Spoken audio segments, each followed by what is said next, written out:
You ever felt a fire explode in your chest the moment someone gave you the same fake apology for the 100th time? That sudden, screaming, "I'm done," that makes your whole body shake? That's not anger. That's your true identity finally waking up. And in the next minutes, you'll discover exactly why this fed-up moment is the most powerful thing that ever happened to you. One detail coming up changes everything. Miss it and nothing after will click. Right now, thousands of empaths are hitting the exact same wall at the exact same time. They feel sick when they hear lies. Their skin crawls at old excuses. They can't fake nice anymore. This isn't burnout. This is the ignition. Carl Jung said every person carries a shadow, the hidden parts we were taught to reject. For empaths, the shadow contains rage, razor-sharp perception, and the power to say no without guilt. You spent years pushing that shadow away because being good felt safer. But the psyche has a limit. When you absorb too much pain, something breaks, then rebuilds stronger. That breaking point is the fed-up moment. It's the alarm that your old identity is dying. You know that feeling when you suddenly can't stand one more text that says, "Sorry if I upset you?" Yeah. That's the alarm going off. Sarah sat at the family dinner table. Her mother started the usual guilt trip speech. For the first time in 38 years, Sarah felt heat rush from her stomach to her throat. She didn't cry. She didn't fix it. She looked her mother in the eye and said, "I'm not doing this anymore." The room froze. Sarah's hands were shaking, but inside she felt taller than ever. That fire in your chest isn't destroying you. It's burning away the version of you that everyone else needed you to be. If this is hitting home, grab The Alchemist's Path at surrealmind.com. It's built for this exact fire. Most people think being fed up makes you the villain. The truth? It's the only thing that finally makes you real. But before you celebrate, let's be honest. Most empaths have no idea what fed up actually means, and that mistake keeps them stuck for years. Stay with me. Everyone calls it burnout. They tell you to rest, meditate, drink more water. But resting doesn't stop the rage when someone crosses the same line again. That's because fed up is not exhaustion. It's the exact opposite. It's pure energy waking up.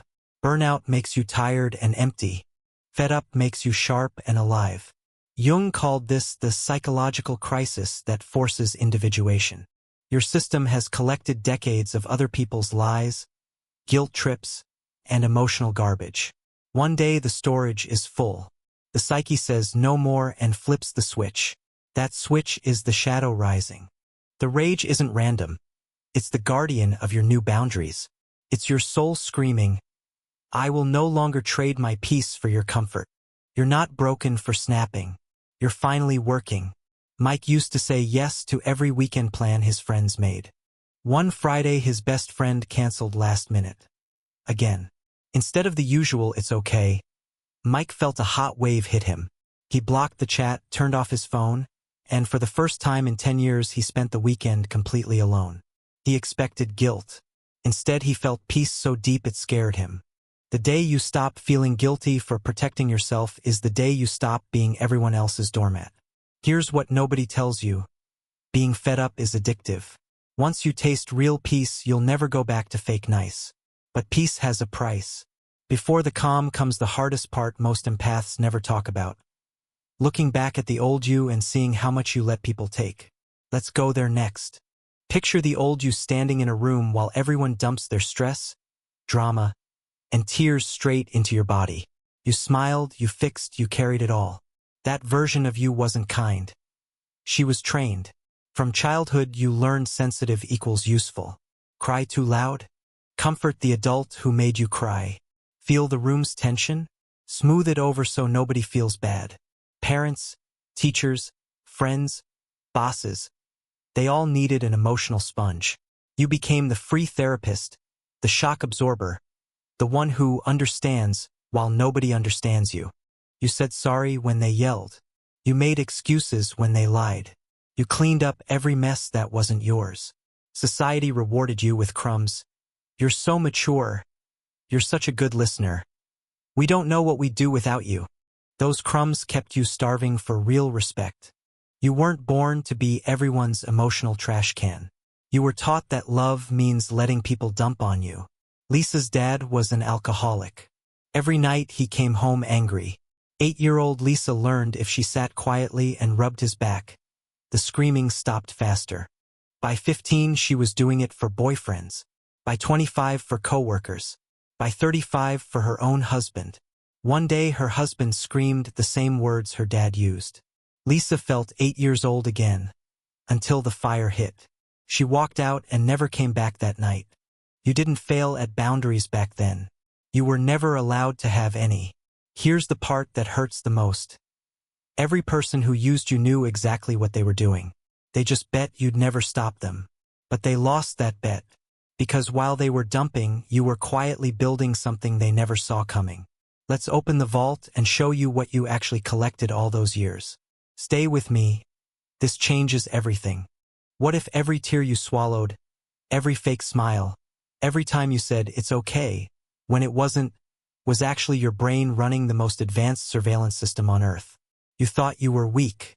You were actually gathering intelligence. Your empath brain never just felt. It recorded.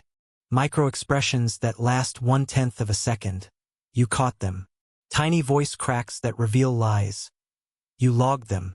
Patterns of who apologizes and who never does. You mapped them perfectly. While everyone else saw a nice person, your unconscious was building complete psychological profiles. You know exactly what makes your mother defensive, what makes your ex explode, what makes your boss lie. You know their childhood wounds better than they do. Jung called this the unconscious supercomputer. Most humans barely use 10% of this power. Empaths run it at full speed without realizing. You always knew when someone was about to hurt you again. You just ignored the data because love was supposed to be blind. Emma dated a guy for 2 years. Everyone said he was perfect.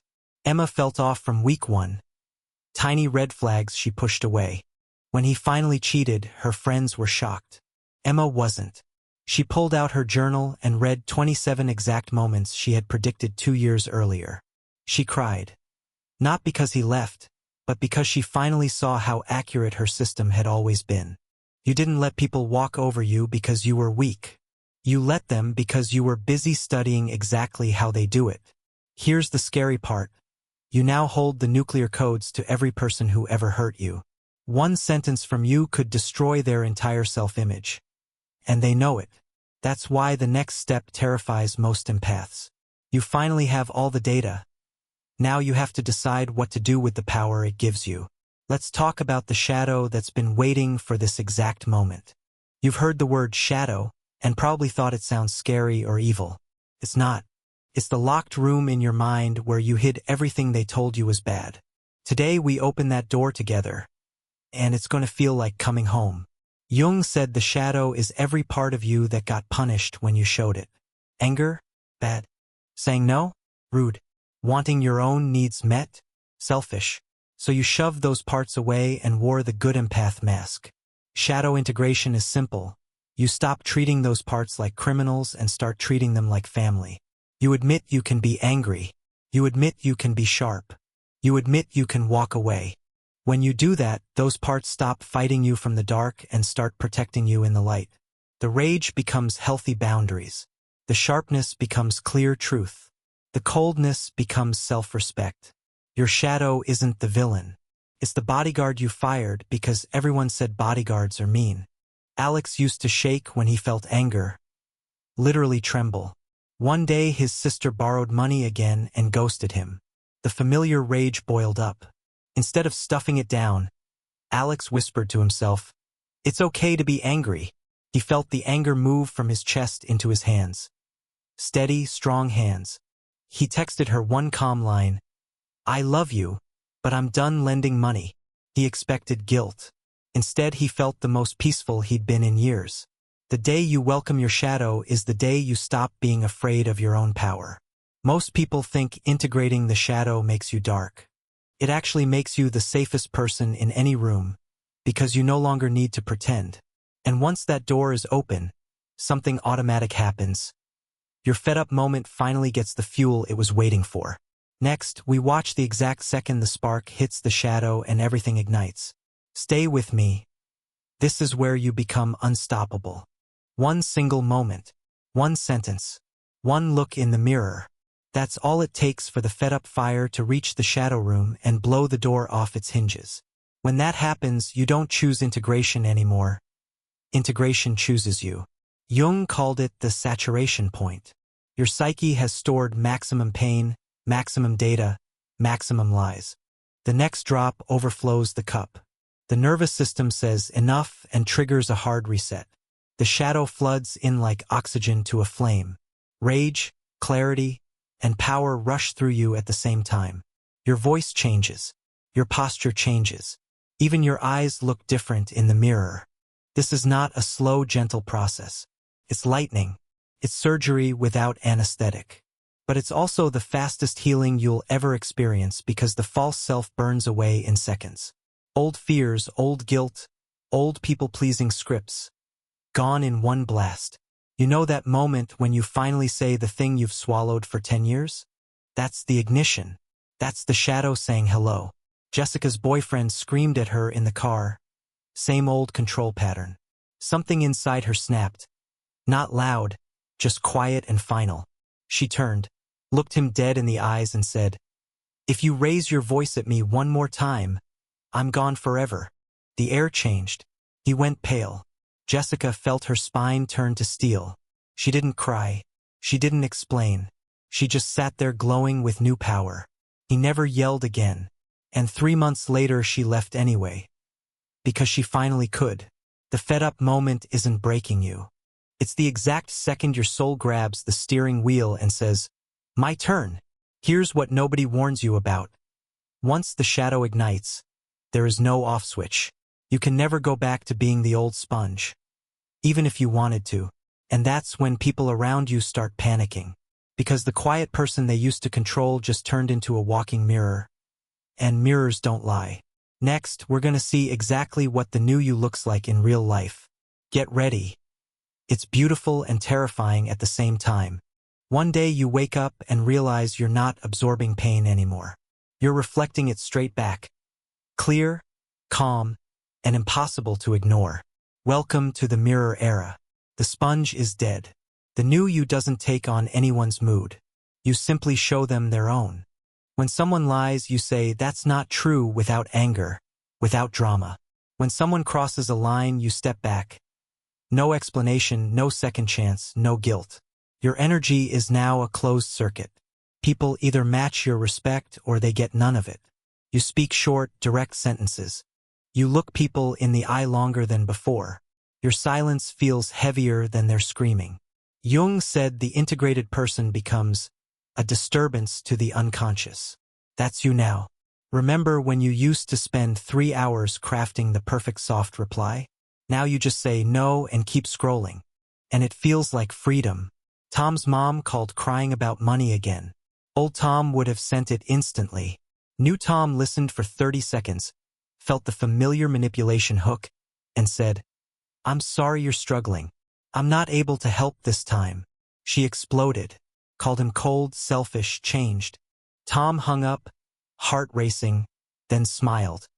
Because for the first time the explosion stayed on her side of the mirror. You didn't become cruel. You just stopped being the only one who paid the price for everyone else's comfort. People will swear you've turned into a different person overnight. Truth is, you finally became the person you were always meant to be. They just never met her before. But power this clean comes with 2 hidden traps almost every awakened empath falls into. Ignore them and you'll lose everything you just gained. Next, we expose both dangers and how to walk straight through them untouched. Stay with me. This part saves lives. You finally have power. Real power. And power has 2 silent killers that take down almost every newly awakened empath. Fall into either one and you'll wish you'd stayed the old sponge. Danger 1. Isolation. You now see lies before they finish the sentence. You feel hidden motives like static. After a while, every room feels full of actors. Every conversation feels fake. Many empaths shut down completely and decide, people are just too unconscious. Danger 2. Ego inflation. You realize you can read people better than most therapists. You predict outcomes others miss. The ego whispers, "You're special, chosen, above them." One path makes you lonely. The other makes you the exact monster you escaped from. You've already felt it. That moment you look around and think, "Does anyone here even see what I see?" That's the edge of the cliff.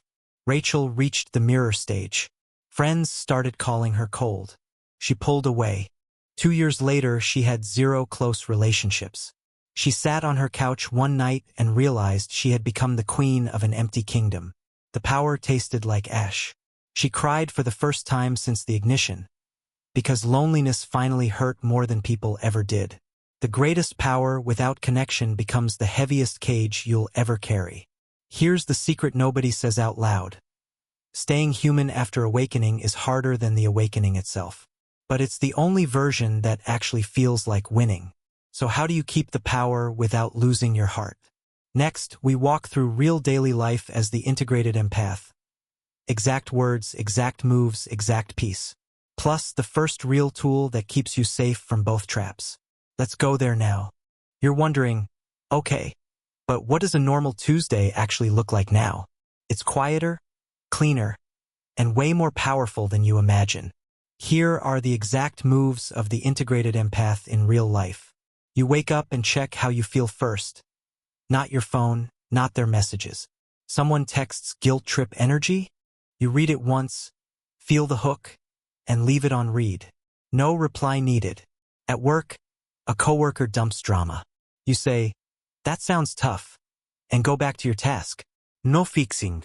Friend calls crying about the same ex again. You listen for 5 minutes, then say, "I believe you can handle this," and end the call. You say no in 3 words or less. You never justify, argue, or explain twice. Your calendar has empty spaces and you protect them like gold. You speak slower, look longer, and smile only when you actually feel it. The craziest part? People start fixing their own messes when you stop doing it for them. Mark used to spend hours every night calming his anxious girlfriend. New Mark listened once, said, "I know you're strong enough to figure this out," and went to sleep. She was furious for 3 days.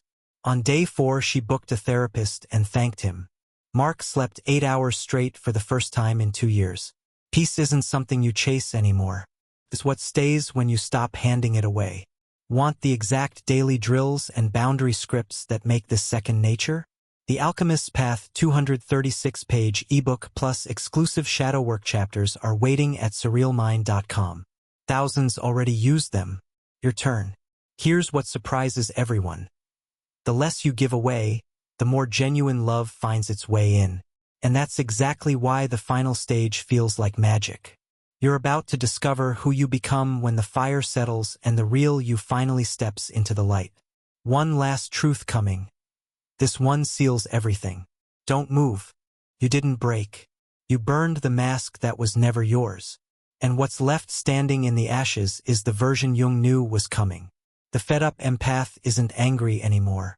She's calm, clear, and impossible to manipulate. She feels deeply and thinks sharply. She protects her peace like it's sacred, because now she knows it is. She's no longer the emotional support animal for the world. She's the mirror the world was never ready for. You're not cold. You're finally warm enough to keep yourself alive. The fire didn't destroy you. It revealed you. And the funniest part? The people who called you too sensitive now call you unstoppable. They just never thought the sensitive one would be the strongest in the room. Your next big step is waiting inside the Alchemist's Path. The exact drills, boundaries, and shadow work chapters that turn this fire into permanent power. Thousands have already stepped through. Don't leave this version of you waiting any longer. Head to surrealmind.com right now and claim the seat that was always yours. I'll see you on the other side.